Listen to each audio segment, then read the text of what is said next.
এই হচ্ছে Vivo Y28e, just কালারটা দেখুন। একটা সি টাইপ কেবিল কোম্পানি থেকে দিয়েছে, একটা টিপিইউ কেস। তো মডেলটা ওভারঅল দিক থেকে আমরা একটু লুকস আপনাদের দেখিয়ে দিচ্ছি এবং কালারটাও দেখতে পাচ্ছেন। বাজেটের মধ্যে 5G ফোন, তাও আবার ভিভো কোম্পানি, সেটা খুব কমই দেখতে পাওয়া যায়। নর্মালি ভিভো কোম্পানির যে 5G ফোনগুলো থাকে সেটা 17K বা 15K অ্যাবাভ থাকে। এই যে মডেলটা আমরা আনবক্সিং করছি, এর আগেও একটা আনবক্সিং দিয়েছি যেটা গ্রিন কালার ছিল, আর এখন যেটা করছি সেটা হচ্ছে ভিনটেজ রেড কালার। মডেলটির নাম হচ্ছে Y28e।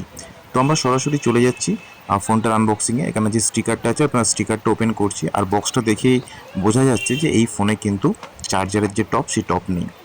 তো একদম ফোনটা আনবক্সিং করার সাথে সাথে যেটা আমরা পেলাম, এই হচ্ছে কেবিল, একটা সি টাইপ কেবিল কোম্পানি থেকে দিয়েছে, একটা টিপিইউ কেস, আর এই যে ইউজার গাইড, আর তার সঙ্গে সিম ইজেক্টর। এবার আমরা ফোনটাকে, যে ভিনটেজ রেড কালার, এই হচ্ছে ভিভো Y28e, জাস্ট কালারটা দেখুন। 4GB 128GB, যেটা প্রাইস হচ্ছে ইন্ডিয়ান প্রাইস এখন 12,000 টাকা। তো মডেলটা ওভারঅল দিক থেকে আমরা একটু লুকস আপনাদের দেখিয়ে দিচ্ছি এবং কালারটাও দেখতে পাচ্ছেন।